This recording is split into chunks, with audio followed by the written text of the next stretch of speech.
I need you, baby, to warm a lovely night. I love you, baby. Reach out every Monday On BronxNet, 8:30 p.m. with Robbie Robinson, our musical director. Really? Yeah. No. Yes. Robbie Robinson? Yeah. Frankie Valli's guy? Yeah.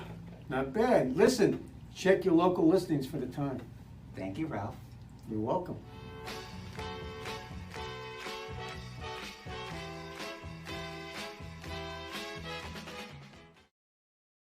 Ann Tarkenton for Johnson's Baby Shampoo. You may recognize the face, Fran Tarkenton, but the hair? This dirty, even I don't recognize it. I've got a shampoo every day. That's a lot of shampooing. So I use this, Johnson's Baby Shampoo. It's gentle. When you shampoo as often as I do, it doesn't make sense to use anything harsh. Johnson's makes my hair look thick and healthy. But tomorrow, it'll look like this again. Good thing Johnson's Baby Shampoo is gentle enough to use every day. From Johnson & Johnson.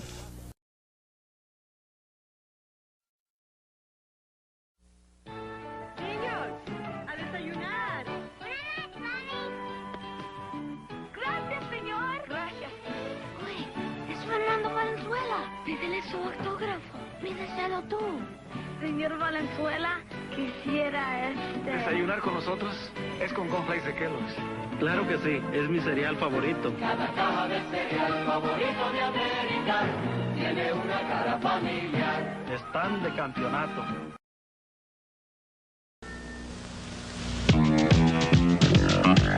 I drink Dr. Pepper, don't you know? It's the original taste that I love so. And the taste is making peppers everywhere I go. There's guitar pepper, star pepper. Next to a strike, here's what I like. Wouldn't you like to be a pepper too? Ball peppers, tall peppers, small peppers, we're all peppers. Wouldn't you like to be a pepper too? Be a pepper, drink Dr. Pepper. Woo-hoo! Be a pepper.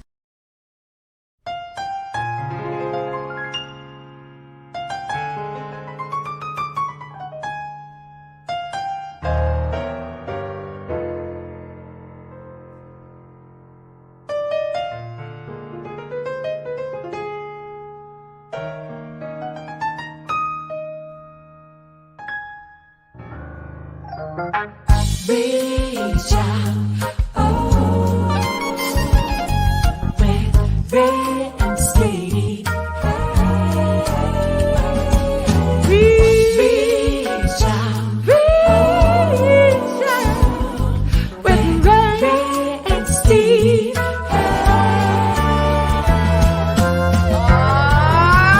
Take me out to the ball game.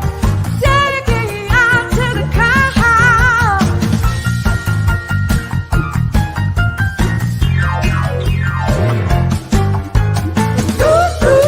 For the home team, if they don't win, it's a shame.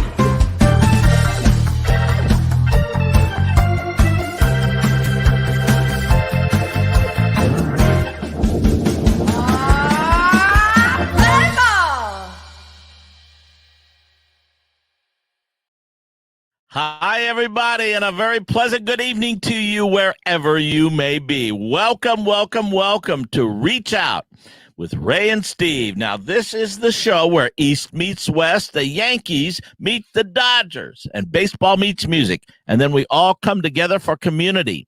All right, everybody, it's time to bring on Ray and Steve. Come on in, gentlemen. Hey, Ray, how's it going there? I'm not a happy camper. I'm not a happy camper. Why? You just had your breakfast. I mean, Fernando Yeah, had his I just breakfast. look, Robbie. I just had my cornflakes, right? Yeah. And they were great. Fernando Valenzuela had his cornflakes too. That was very nice. But then I got my good friend Louis Guzman is Gomez Adams in the Adams family now. Big deal with Katharina, Michael Douglas, a wife. What's her name? Katrina Zeta-Jones? I don't know. Zeta Jones, yes. Yeah, right. And so we got a commercial with Louis. Louis is watching the show, and now he's on my team. Why did we put his commercial on, et cetera, et cetera, et cetera. So I tell him I'm not the producer. I got the worst producer in Hollywood right now in Carmine. and Steve. So what am I going to do? Wow. What am I going to do? We're not even 2 minutes into the show. What You're am I throwing gonna us under do? the bus. Anyway, let's Hey, move on with the show. We got a great show today, and I'm excited about Boy, we this do. show. We got a man that worked with Sinatra. Robbie, tell us about this man. This guy is one of the super duper drummers in all of music, and he's an amazing guy, amazing player. As a matter of fact, he worked for Harry James for 13 years, the legendary Harry James. And here's what Harry James said about him. He's the best drummer that I've ever had. And keep in mind that Harry James had Buddy Rich as his drummer, and he had Louis Bellson as his drummer. How about that? Wow. Hey, is he look? And I'm embarrassed to say that I don't know a lot about him, but I'm hearing that he is as good, if not better, than Gene Krupa, than Ringo. Come on, Robbie, please educate me. Well, it's like, are you going to compare Mickey Mantle and Babe Ruth? And are you going to compare Sandy Koufax and Whitey Ford? You can't compare them. They're all great in their own right. Is he as good as Craig Pilo? I can't answer because it may incriminate me, but he's a great drummer. Wow, Craig Pilo might come over here and strangle me, so I can't say anything. Wow. This Hey, is but you Reach know Out what? with Hey, Steve, look at this. I mean, we already have a diva in the band, Ray Negron, and look, he's still laying in bed there doing the show now. What kind of contract did he sign with Threw you? me under the bus, Robert. You threw me. You have to go there. I know. This could've- If you look on the screen, it says Steve Vaccaro, it says Robbie Robinson, it just says Ray. Well, he's like Cher. It's just one name. That's all you take. That we all know him. So that's great. This is Okay. Reach Out with Ray and Steve, our great Boy. musical director, Robbie Robinson. We're here every Monday night from 7 to 8 p.m. And you know what? I am a little depressed right now. The Yankees are, I don't know where they're going. Look at those standings. Okay, for the last couple of games, the Yankees are 5-5. The Mets are 3-7. Those Dodgers are 8-2. They are in the wild card hunt there, right behind the Giants. Yeah. You know, well, the Dodgers and Giants they're one game apart for the best records in all of baseball, National League West. I mean, Dodgers it's one game. It's going to be a hunt all the way down to the end. It's going to be a dogfight down to the end. Well, because the Dodgers are in the lead of our three teams here, and the Yankees are still chasing, we put a little video together to honor those Dodgers and to support. I love it. That shirt of yours. So I didn't tell this to Ray, but Robbie, Carmine, take it away.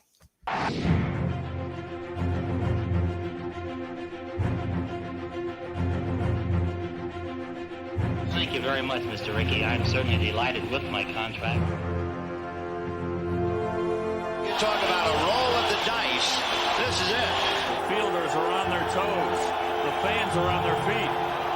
Robbie's coming to the plate. He steals it.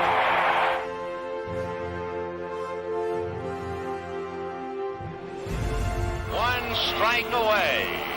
Sandy into his windup. Here's the pitch. Swung on and missed a perfect game.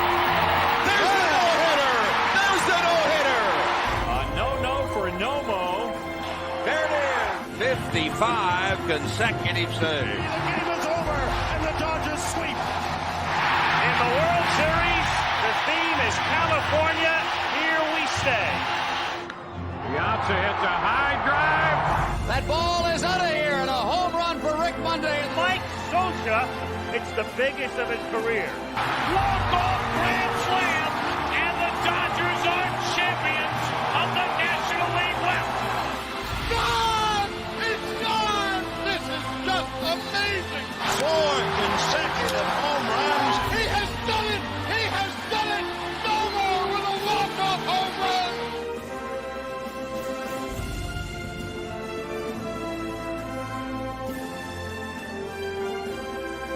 So the Dodgers trying to catch lightning right now. High fly ball into right field. She is gone! The Dodgers have won the game 5-4. I don't believe what I just saw. I don't believe what I just saw. Got it. They've done it. It's the impossible dream revisited. can beat the team who won 104 games. Nobody believes this. I love it. You know, man. Wow.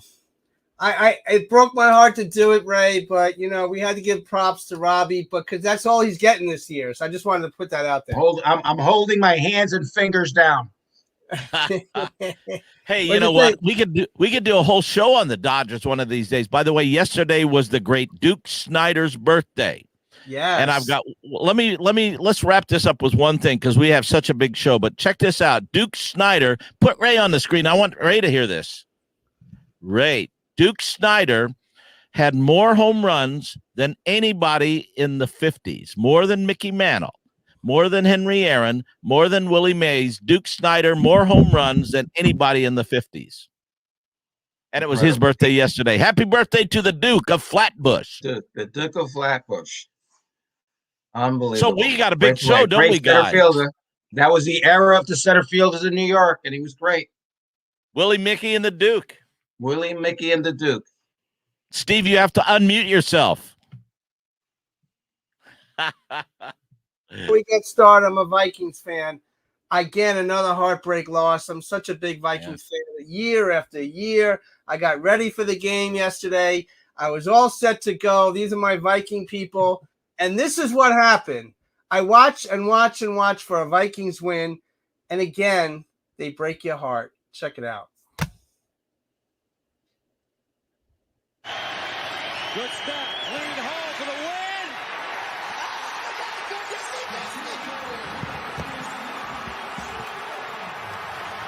Unbelievable. And the Cardinals survive. And this is the life of a Vikings fan. You get your hopes up, you get let down, you start to believe again. Isn't that what life is all about, Robbie? It sure is. That's one of the great things why sports imitate life. That's right. That's right. So I'm a psychologist. So you Viking guys out there, just give me a call. Our counselors are standing by for your great loss. So I had to mention that. But also, Bat Boy, we had to reschedule a couple of Bat Boy shows due to some technicalities. So the show in Yogi Berra Museum will be moved to Tuesday, November 16th.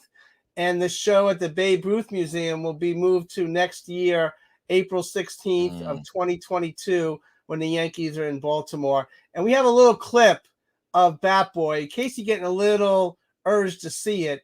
And we have a cameo single performance of one of our hosts. Let's check it out.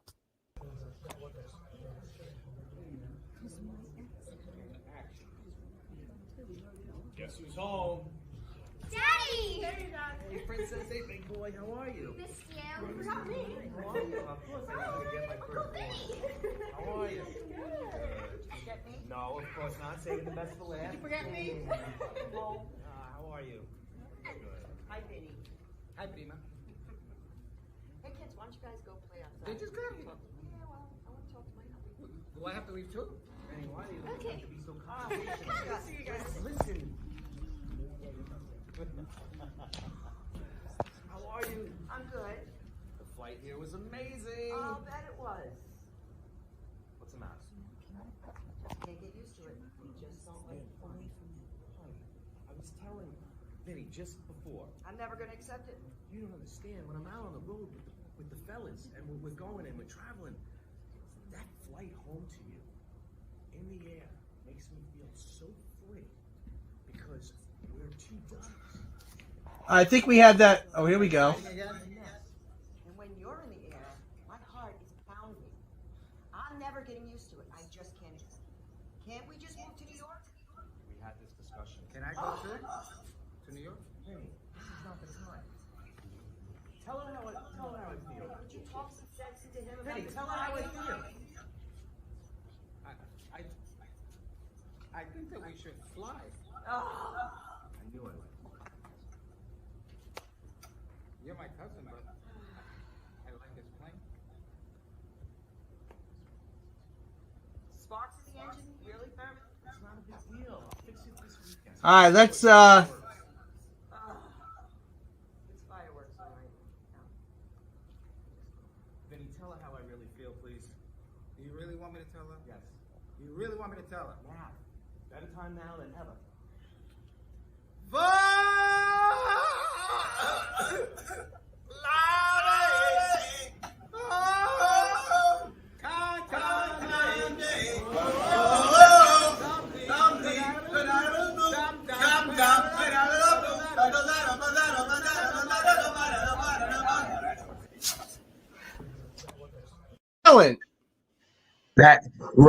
Let me just say, I was standing in that was a rehearsal a stand-in rehearsal, just so you guys know. That's not the show. I don't know what these guys are thinking showing something like that.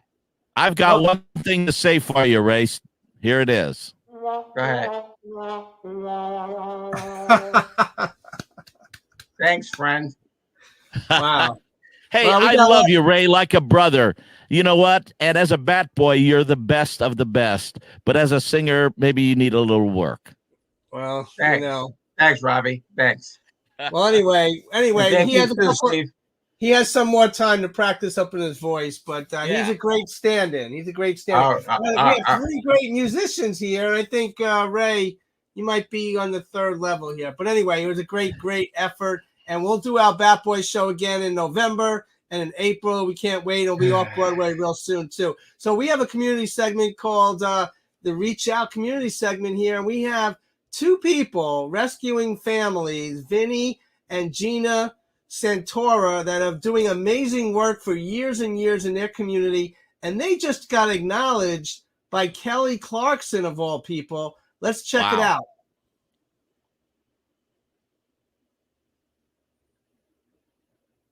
Let's welcome the founders of Rescuing Families, Gina and her husband, Vinny.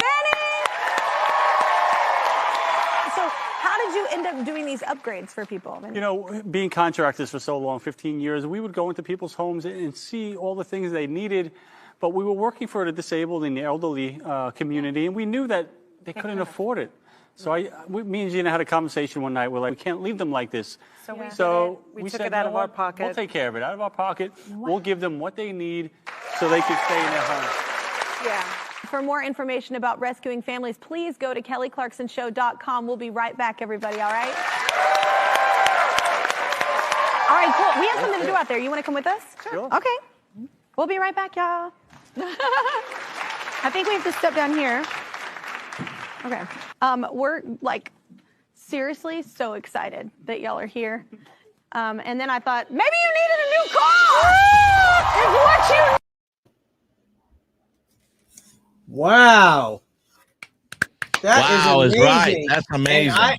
We love these people so very much. They're local here. Let's bring on Gina and Vinny. Ray and I have been able to partner up with them during the pandemic. They do such great work for families in need. We made some contributions to support their efforts, and they're beautiful, beautiful people from a beautiful family. Vinny and Gina, welcome to the show. How are you? Thank you. Yes, amazing work, guys. And the whole first of all, we don't have a car for you. Just you know, but Ray has a couple of boxes of cornflakes for you. So That's good. Hold on. I think we got Frankie Valley's going to give you guys some singing lessons with Robbie Robinson. Oh, there we go. And Ray's going to be factored in there too. Maybe we'll have Ray give you the singing lessons. I'm not sure. Listen, I got a good scream. Hey, Robbie's on fire today. There you go. But guys, talk about rescuing families for people tuning in for the first time. So what Rescuing Families is all about, what we do is we renovate the homes of families with disabilities all over Long Island at no charge to them. We are licensed contractors by trade, and we're just donating our time with our volunteers and giving them these renovations so they can stay in their home. Well, right. I got to ask you guys a favor. We did a show at the Argyle Theater, and as you guys know, when we do our shows, we don't want to give the checks to a foundation, and that means you buy pencils, stuff like that. You know what I'm saying? I know exactly. So we found a family, and it was very sad that the dad couldn't go up the stairs, stuff like that, and their bathroom was all messed up. I think it was something, what do you call it? and I don't know if Steve spoke to you, but we have the checks made out already, and we want to be able to help this family as far as fixing up their bathroom, say. And Steve, have you spoken to them about this? Yeah, we have a friend, Teresa Fowles, in our cast, and I think between myself and Teresa, we reached out to them, and I think you guys were pretty receptive to it. Yeah, we were saying that we just have to get an application out to the family, and we can get the ball rolling. And hopefully, right now we have two families that we're definitely up next. And then we can get to them after that. It's such a shame because we wish we could get to them right away because we're so small that we have to really work on one family at a time right now. Wow. Well, just knowing that you're there. Yes. No, they're there for so many people. And the whole Kelly Clarkson thing. I love Kelly Clarkson. How'd that come about? Oh, my God. I'd say serendipity, really, because we had just finished our last rescue renovation in Hempstead. We were on the news. So I think it was CBS had us on. And Kelly was coming into New York that week. They were planning to come into New York the following week or something like that. They were looking for Good Neighbors, which is the name of her segment. Her producers saw us on CBS 2 News, contacted us, and the rest was history. Yeah, it's crazy. Wow. And how is she as a person? Because she's the first American Idol. I mean, she is a hit. Everything that she does, it seems like she is the real deal. Awesome. Honestly, it was really nice to see a celebrity be honest and kind-hearted and just be true to herself. She's definitely a real person. And talking about Robbie Robinson. She's a real person, and any girl in my book that can throw the F-bomb around and not apologize for it, I love her because she is real. She didn't care who was sitting there, and she was just talking to us like we're talking now. It was like there was no pretense, which was really cool to see. So, Ray, don't get any ideas. No F-bombs for this whole show, right? Yeah, Ray. Don't give him an As long as excuse, Robbie Robinson is here, I can't throw F-bombs. No. There we go. But you guys, hey, Vinny and Gina, I have to tell you, what you guys are doing, though, to reach out to rescue families is just really doing God's work. And I applaud you, and I commend you, and I thank you for what you do. Thank you so Thank much, you very, Robbie. very much. Thank I you. appreciate that. So, guys, what's your next effort, and how can people get a hold of you real quick? Okay, so they can get a hold of us on our website, rescuingfamilies.org. They can call us at 516-697-9403. They can find us on social media, Facebook, Instagram, Twitter. There's so many ways to get in touch with us. Has been forwarded to an. Well, you guys are fantastic people. And during this whole pandemic, we partnered up. We've been giving supplies out together. We've supported one another and the families in Long Island, and Ray and I can't thank you enough for the amazing work that you guys do. And to see you on Kelly Clarkson, that was amazing. Hey, are you guys Frankie Valli fans? Yes, my mom was a big Frankie Valli fan, so yes. Hey, they have to be a Frankie fans. They're Italiano. There you go. Vinny and Gina, give me nothing else. Yeah, I mean, there we go. And Vinny, you haven't shaved in a couple of years, right? No, this is the new look. Everybody recognizes me by this. I'm going to keep it, Steve. There we go. We love it. Well, guys, thank you so very much. And maybe we'll have a car for you one day. Did you get the cars at home? Not yet. We're actually going today, so we'll keep you updated. Wow. Yep. Yeah. Oh, wow. God bless. That is such a beautiful thing. Gina and Vinny Santora, God bless you. We'll see you down the road. Perfect. Thanks, guys. Thank you All so right. much. Robbie, what do you think of those guys?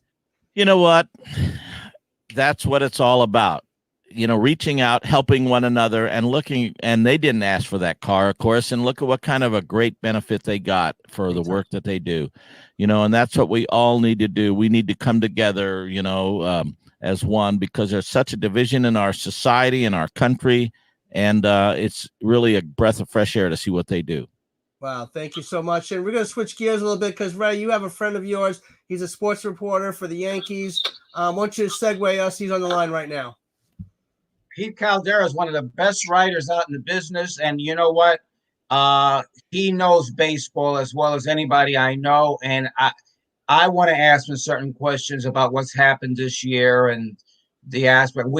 Hey Steve, we got to hit him up and let's see where we're going. Where are we going as far as the Yankees are concerned? I know it's a little His name is concerning. Pete Caldera right there. Yeah, we have Pete right there on the line. Pete, are you there, sir? I'm here. Thanks, guys. How are you? Thank you so very much. And you're here by telephone. Talk about the Yankees situation right now, because it seems like we're in dire straits. Yeah, I mean, the basic math is right in front of you. You got a dozen games left. You got 2 series left with the 2 competitors that are ahead of you in the wild card at Toronto, at Boston. And not only is it essential to win those series, but you basically have to win. You're going to have to sweep the Texas Rangers this week at Yankee Stadium, last place team coming in. I mean, there'd be no excuse not to do that. You have to set yourselves up to go into Toronto and Boston with at least a chance that if you win 4 of those 6, maybe you got a chance to still win this thing. But then you got to go sweep the Rays the last 3 games of the season, and you're going to need help because the Blue Jays schedule and the Red Sox schedule are pretty easy compared to the Yankee schedule right now. So they're up against it. Even if you win 9 out of 12. You're going to need some help. So they have to think immediately in terms of sweeping the Texas Rangers right now. Ray, what are your thoughts about what Pete's saying? Well,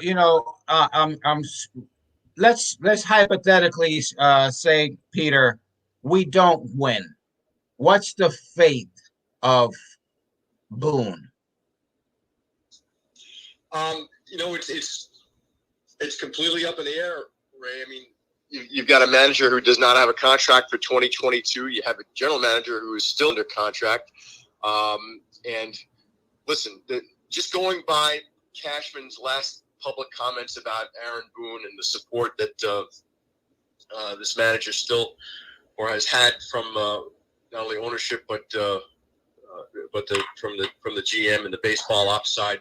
Yeah, but I think all bets are off when you go through what they did, winning 13 in a row, and then coming out of it like this and stumbling through September with a team that they believed could still do something special or could do something special. So I think it's strictly a jump ball there, and when you consider some things that are not on the right side of the ledger for Boone here, having been given a few championship caliber clubs and not taking him to a World Series, I think they're going to look long and hard about the manager's chair. I wouldn't be surprised if he's back, but I wouldn't be surprised if there's somebody else there next year. Now, Peter, again, so that the fans understand, especially coming from Yankee Nation, how much say do the fans really have? Like, after the season, they're going to want Boone's head if we don't win. How much weight do the fans really have, Peter? Yeah, I don't know. I think they've been down this road before where, listen, the fans are passionate. They're the ones who pay the bills in the end and watch the Yes Network and spend on the merchandise. They've got a huge say in this. But, and in times where they wanted a big free agent, they've delivered it at times, other times not. But listen, I think on an operational standpoint, I don't think if they still believe that Boone's the guy, they're not going to be influenced by anything but their own internal process on this. So I don't think it's Yankee universe outside the walls of Tampa and Yankee Stadium that are going to dictate this move. It's going to be strictly a cold, hard Yankee corporate decision about where they go. Peter, let me just say, talking about Yankee Nation, a guy that was really heavily thrown into the whole Yankee Nation going back into the 30s, into the 40s, Frank Sinatra. Now, what does he mean to you? It means everything. And I'll tell you what, we've got a show that we're doing now at the Mondrian Hotel, Sinatra Under the Stars. I'll be doing it this Wednesday, and I'm so happy to be doing it because just to keep this music going and alive, and to hear the reaction from a live audience in Manhattan to hearing this music played with such talented musicians that I get to play with. That is so much fun, and I'd love to talk to Les about this because this is so down my alley that I'm Let's get Les on. Can we get Les on? Yeah, Robbie, do the intros. All right, everybody. Well, get ready, sit down, and stand up, and let's hear a nice virtual applause for one of the greatest drummers in the history of the music business, Mr. Les DeMerle. Yes, Les. Hey, we've got a little clip. We're going to start this off with the clip. Let's play that clip, Carmine. Check this out. With that clip from here. Here I go again. I hear those trumpets blow again. All aglow again. Taking a chance on love. Things are mending now. I see a rainbow blending now. We'll have our happy ending now. Taking a chance on love. I walk around with a horseshoe in clover I lie. And brother rabbit, of course you better kiss your foot goodbye. On a ball again, I'm riding for a fall again. I'm gonna give my all again, taking a chance on love. Taking a chance on love. Mooney. Les DeMerle, Ralph Holt, thank you very much. And Catherine will be back tomorrow, the rest of the week. Bye-bye. Everybody, Les DeMerle. Hey, guys. How are you? Welcome to the show. Thank you very much. What a pleasure to be on with you all. Thank you. Wow. Thank you for your musical talent and your career and what you give back to the music world. And talk about jazz for you. Well, you know, Steve, I started very young in New York City. I'm born in Brooklyn. I was a big Dodger fan, of course. And hey, I knew I liked something about this guy. And I got the break to play with Lionel Hampton when I was 16. I was still in high school, and my name started to get around New York City. Eventually, I started my band Sound 67 that was just on that you just showed the clip of on the Mike Douglas show. And from that opportunity, the great Harry James happened to see that show, and he called the agent, Willard Alexander, who I was signed to and who was his agent. And he said, I want the kid to open for me at the Riverboat in New York. That was in the Empire State Building in the bottom of the basement. So I replaced Buddy Rich in 1970. And I stayed with Harry until 1983, and we did a lot of tours with Frank Sinatra and also TV shows with Sinatra, Tony Bennett, Lou Rawls, Sarah Vaughan. And during that same period in the 70s, Robbie and I were playing together with a fusion band that I started in LA called Transfusion. And Robbie's great compositions are featured on our recordings. So we have there's the album right there. Oh yeah. So you know, that's when I had the longer hair and maybe you know the whole vibe. but anyway, that you know, we just keep it going. And nowadays, Steve, my big project is the Amelia Island Jazz Festival. We're a not-for-profit jazz festival that gives out scholarships to musicians every year, high school musicians, to study jazz in college. And we have our festival coming up October 3rd to the 10th. And we just this week made a change in our headliner. I was going to have John Pizzarelli, but there was a health problem with his group. So my dear friend and Robbie's dear friend, Steve March Torme is going to fill in on the Saturday night. And the Friday night, I'm bringing in a great saxophone player named Ken Poplowski. And my bands also feature my beautiful and talented wife, Bonnie Eitzel, who Robbie knows very well. So that's it in a nutshell. Wow. Now, Les, I want you to meet Pete Caldera, who covers the Yankees, but he's a big Sinatra guy, and he's very talented.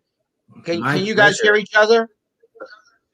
Yes, I can. It's an honor to meet you virtually, Les. I'm a real big admirer of your talent, and Ray, Les is a terrific singer too. Oh, That's right. Man, thank you, Pete. Thank you so much. I do need a good agent now. So if you're not busy this week, But what you're doing for one too. I thought Ray may represent us. Yeah, right. Well, I'd love to know, when are you look? Peter is really, he's sensational, and we've been wanting to get Peter to do Bad Boy on several occasions, but schedules have not permitted it because of the Yankees. But when is Les and Peter going to collaborate together? Yeah, sure. Let's do something together. That would be my pleasure. Maybe we could talk about doing something next year at the Amelia Island Jazz Festival. And if Robbie's schedule is open, I've been inviting Robbie for years, but he's so busy, of course, with Frankie and other projects. But maybe things might line up, Robbie. We could get you and me and Peter. Oh, I would together. love it. And we could do if you probably have your charts, Peter, right? Are they for big band? I do. I'd be thrilled, Les. Thank you. Yeah, because we kind of what we have is kind of a shrunken down version of the big band stuff that you could play with a sextet or a trio. Yeah, or stuff like that. But yeah, it's so much fun. Cool. Let's look at that. Sure. Yeah. Wow. Hey, well, Les, we have a clip. Now, you're talking about the chairman of the board, one of the greatest singers in the history of the business. And every singer, including Frankie Valli, looks up to Frank Sinatra as the king, as the kingpin. And Les, you had the great pleasure of working with Mr. Sinatra. So tell us a story about working with Frank Sinatra. Okay, well, the clip, my favorite story, Robbie, is actually one that involves my mom. As you know, I told you I'm a Brooklyn boy, and my mom, as you know, Robbie, was a real tough New York cookie. And when we recorded this clip that we're going to show you, it was a John Denver show called John Denver and Friend. He did the entire show around Sinatra's history.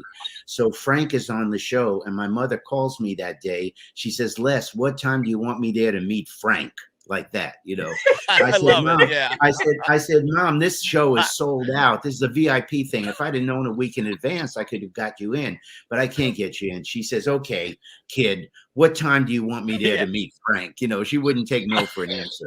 So what happened was I called Harry James, who loved my mother, because my mother used to tell Harry James and Phil Harris dirty stories, so they would love that. I mean, she could tell stories that were dirtier than any of the guys could say, And so long story short, Harry said, look, I'll let your mom sit on my chair from the dressing room, and so she can meet Frank after the show, So I call her back and I say, Mom, I got it covered. Before I could get another word out, she says to me, no, Les, I've got it covered. I'm going to show up a half hour early. I'm going to sit in the trombone section. There's so many people up there, they won't know the difference anyway, So I said, Mom, no, you're not. You're going to come in. You're going to sit your ass down at the end of the aisle. You're going to behave, and then you're going to meet Mr. Sinatra. So she did all what I asked her to do, and she met Frank, and Frank loved her. Frank knew the vibe already. He says, I got your number, Oh yeah, I'm sure he did.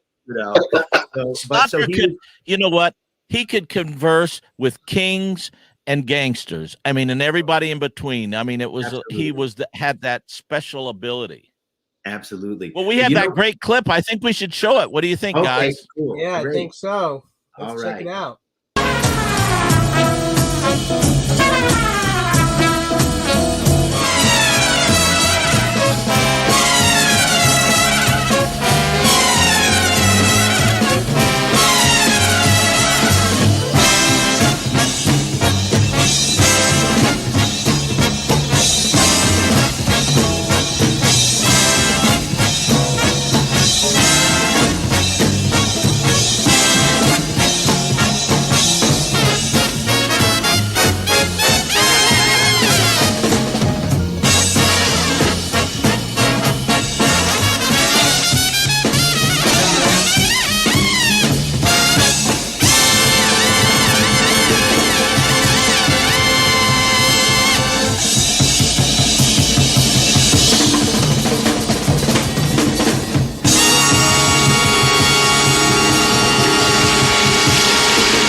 Back in 1939, there was a young boy singer, even skinnier than me, with more hair, and he made musical history when he stood up in front of the Harry James Band and sang this song.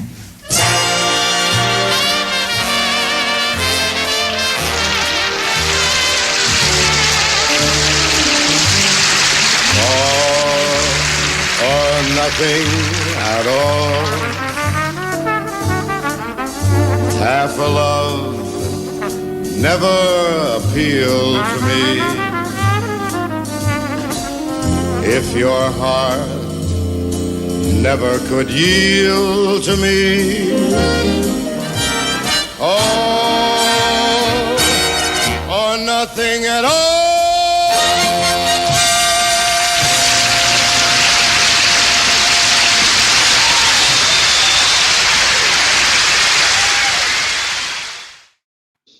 Wow. What do you think about that, Wow. Peter? That's the real deal. That is the real deal. Incredible. And you know, I'm talking. Peter's watching all this, and Peter, you have a question for Les, right? Yeah, you know, I just wanted to ask Les. You know, Harry James and Frank had such a great relationship, and Sinatra leaves James to go to the Dorsey band, and when Dorsey and Sinatra broke up, that wasn't a good breakup, but Harry James let him out of his contract. Did Harry ever talk about that time? Oh, many times. Many times. Well, you know, at that point, Harry's band was kind of like scuffling. They did have the hit with All or Nothing at All, the tune I just played with Frank. But the thing is, you know, Dorsey's band was the top band that did, you know, as far as selling more records. Dick Haymes, of course, was with Harry and also I think Tommy at one point. But like he let him out of the contract on a handshake, you know, and then he said, I think it was very little money. It was like $100 a week or something in those days. And Harry, and he owed him 3 weeks, you know, so all through Harry's career, he said, Frank always said, if I need him, he'll make up those 3 weeks with me for $100 a week. Wow. So they remain really tight friends. And the vibe, you know, Sinatra, from the musicians I know that worked with him on a steady basis, like Irv Cutler, rather, who was drummer for many years.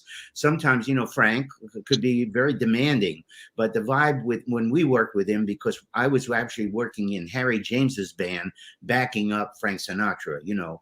So when Harry and Frank got together, the vibe was so relaxed and so mellow that they, you know, it was like it was just like, hey, it was very down home and very relaxed, you know.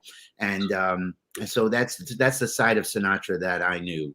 And Harry and Frank remained very tight right to the very end. As a matter of fact, Frank Sinatra delivered the eulogy at Harry's funeral. Yeah. Wow. Mm-hmm. Yeah. And what an innovative musician and performer Harry James was. I mean, there was nobody like him when he. Nobody like him, Ray. And you know, I wish somebody would do a movie on Harry, because I mean, the amount of music that he put out through the years was so incredible and so diversified. He always played the hits, but he always had modern music in the repertoire too. He had the best arrangers, from Bob Florence and Ernie Wilkins, you know, to Quincy Jones. I mean, he had everybody writing for him, and everybody loved him. He was a taskmaster, I must tell you, but he let me into his very private world. I felt like I had a second father with Harry James. You know, I sat right behind him in the bus for 12 years, and I could tell when he was down. I would come up and sit down with him up in his seat, and he would talk about the old days. So it was really a very special relationship, and I'm blessed to have had that 12 years with. I know he loved you. I know he loved you, Les, because of course he called you the best drummer he ever had. And what was it like to follow Buddy Rich in that chair? And if people don't know, Buddy Rich is one of the greatest drummers ever as well. Oh man, no, actually nobody could follow Buddy because he is the world's greatest drummer, Robbie. You know, but the thing I had in my favor actually was my youth, because when I joined him, he was trying to cross over and do some pop tunes, and so you know I'd already been playing more like a rock player too. I played everything in New York. I played with Joey D at the Peppermint Lounge, and I played a Dixieland gig on a Monday night with Tony Parenti at Jimmy Ryan's on 52nd Street. So I came into it playing all styles of music, whatever I had to play to make a living, and so that's that was one of the things that Harry really dug about my playing. If he did a tune like say Girl Watch's theme, go beat up and beat up and beat up and boo da doo doo doo doo dow, like that. Instead of just playing a cha-cha, I'd go boom, back to boom boom, back to boom, back to boom boom, back to boom, back to boom. Put it in the pocket like that. Well, that made the whole band sound more modern. That's something that Buddy Rich and Louis Bellson didn't do at that time. Right. They sounded more like jazz guys playing. Interpreting a rock tune, where I could actually make that sound authentic, and I could swing hard. So because I learned that from Lionel Hampton and all my other mentors of the day, So that's you had that background, and to talk to the audience a minute, especially to the people who may not be to the non-musicians out there, the civilians, if you like. It's not everybody that can wear a jazz hat and then wear a rock hat, and then to take an R&B hat and a classical hat. And some musicians can play. I mean, Buddy Rich was great at what he did, but he couldn't wear that rock hat, like you said. And so you had that ability to cross boundaries and play all of those amazing styles authentically. Thank you, Robbie. And also, what I learned so much from Harry. First of all, Harry was a drummer. Not many people know this, but Harry, when his father was a trumpet player in a circus, a leader of a circus band. Wow. And when Harry was 3 years old, he started to play drums himself. So he had a real affinity for drummers, and he knew how to play. Some nights on the bandstand when he was down, he always gave me the opportunity to go up and call the first tune, and then he would come up on the second tune. So when he was down one night in Atlanta, I went up to the microphone. I said, "Ladies and gentlemen, we're going to start tonight with featuring our new drummer. How about a big round of applause for Harry James?" And he almost fell off the stool, man. He said, and he was really bugged that I did that for about an hour. But once he did it, he loved it, man. So he got up and he played the first tune. So I mean, it's that kind of vibe. It was just so cool. Yeah. Yeah. Wow. Well, something I noticed on there. Oh, go ahead, Ray. No, I was just gonna say, number one, Robbie, you look way better now than you did in those days. Okay. and number two, Les, I gotta ask you, did you ever have look, I've had the pleasure of meeting Mr. Sinatra, and I know that when he walked in, or when I saw him, I shook. Yeah. Is that what? Please tell me, what was your reaction to seeing him the first couple of times and knowing that you were actually in the room with Mr. Sinatra? Okay. Well, one of the first times that I met Frank was several times backstage at either Caesar's Palace when he was doing Caesar's, and it was always it was more like being at the bar with him, like hanging out. I could imagine it must have felt that way at Jilly's, because I'd walk in with Harry James again. I would always be with Harry, and then Harry say, "Hey Frank, this is my new drummer, Les DeMurle." So I was so respectful, of course, I was poised, and I was like, I didn't want to seem like I was nervous or intimidated to be in a room with a man like that. I was just like, I mean, Harry James was a big person to me too. When I first met Harry, I said, "Man, I can't believe this," But then again, after you work with him, just like Robbie with Frankie, you realize we're all the same, and so it was really cool. But Frank he never had that prima donna thing. So I felt very relaxed actually after I talked to him a little bit, And let me imagine that he said, "How you doing, kid?" Yeah, that's right. That's right. But you know, Ray, I'll tell you, when we did that show that Robbie just Steve just showed the clip of, that one was very unique because there was, beside Harry James's band, they had the Tommy Dorsey band on there, and they had the Nelson Riddle Orchestra. So we had 3 big bands set up in that studio. And when Sinatra came in, everybody was talking, but the minute he came in, you could hear a pin drop. Nobody talked. That was like 60 musicians. It was like, he's here, you know.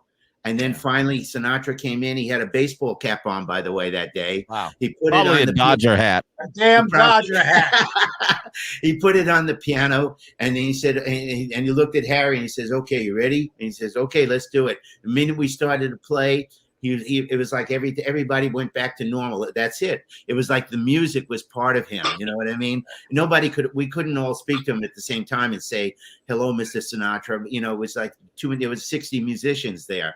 It was like kind of what I would imagine it to be in the day when he had those big recording sessions at Capitol. You know, he'd walk in, and I bet that everybody was talking and putting the music together, and then it would probably be silence until he got up there and he broke the ice, so to speak, and say, "Okay, you ready to work?" You know, then you could relax and say, "Okay, let's do it." You know, that's the vibe. Amazing. That's the vibe. I have a question for you, Les. Now you had that.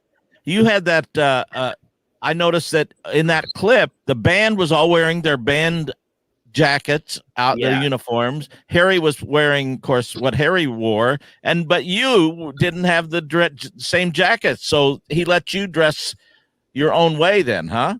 Yeah, well, you know, what happened, Robbie, he started featuring the drummer when he hired Buddy Rich, you know. Okay. And it was more than so he let Sonny Payne, who also played with Harry, wear, you know, nice suits and as a featured artist, so to speak, you know. Yes. And I had that the pleasure to have that privilege, and I love clothes, so I had a lot of really cool suits, and every night I'd kind of coordinate. If he was going to wear a light suit, I'd wear a light suit, you know.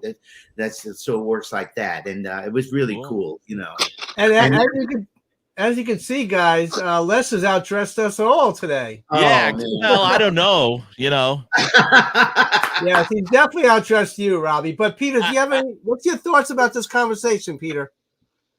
I'm just loving listening to the stories about Harry, because I mean, just to be around those guys, and you know, and you talked about meeting. I saw Sinatra 15 times, never met him. Wow. But you were still in the room with him, and you still.